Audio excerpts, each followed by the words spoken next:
So what we're going to look at now is base building.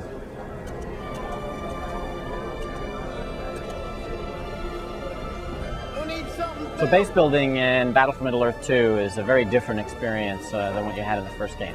We are bringing back the concept of build anywhere, so you actually can take a porter or a builder and pretty much put structures anywhere on the map, rotate them, set them down, and the builder will go to work.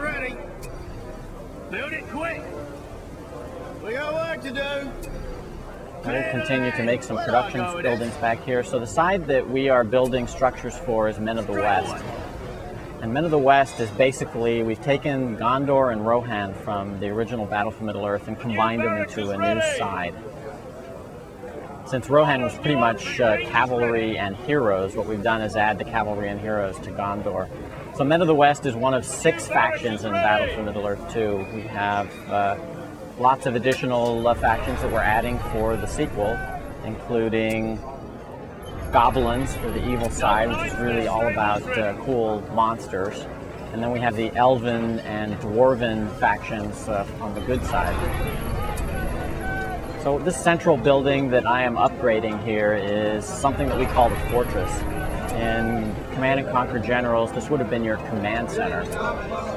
And in Battle for Middle-earth 2, it plays a key role for defense, as well as being the place where you resurrect your heroes and build your the builders that build the other structures. There's also something very cool about the central fortress, and it's the place where you build walls.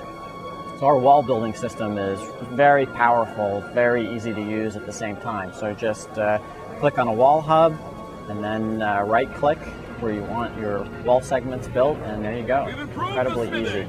We're going to go ahead and wall off our production buildings in the back so that they're not vulnerable.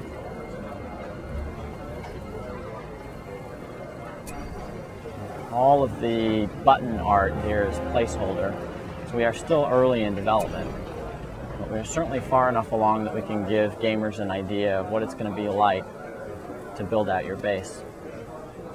So now we've walled off our production buildings, I'm going to go ahead and finish upgrading this central fortress and get lots of cool stuff on here. So you can see now we have fire upgrade to our trebuchets, banners that give our troops a leadership bonus. This facade actually gives troops a healing bonus. Each fortress, and there are 6 sides, each having their unique fortress with a unique set of upgrades, also has a monument that they can build. And for Men of the West, this is the Ivory Tower. It gives you a vision bonus across the map.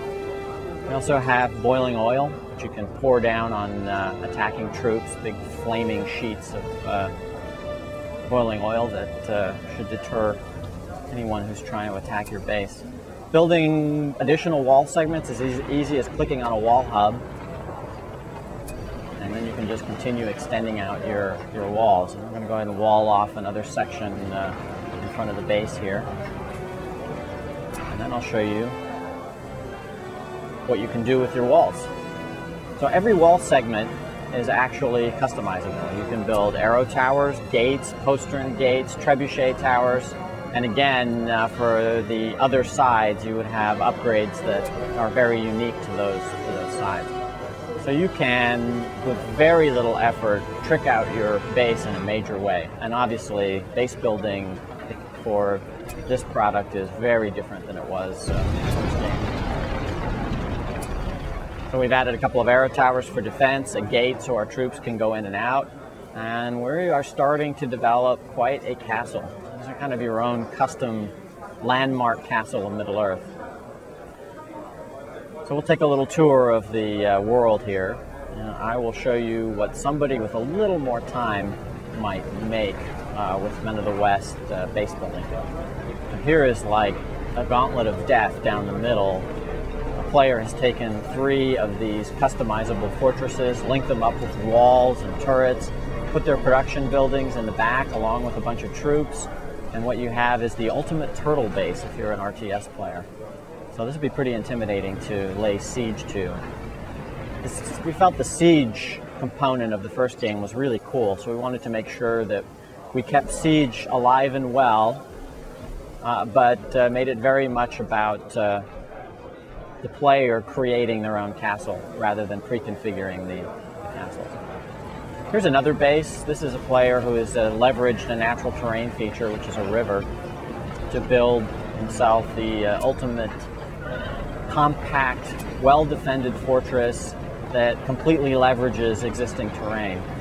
You can see a new water system. We've got reflections in the water, so it's very pretty in addition to being fun to play with. So that's a quick look at base building in Battle for Middle-earth 2.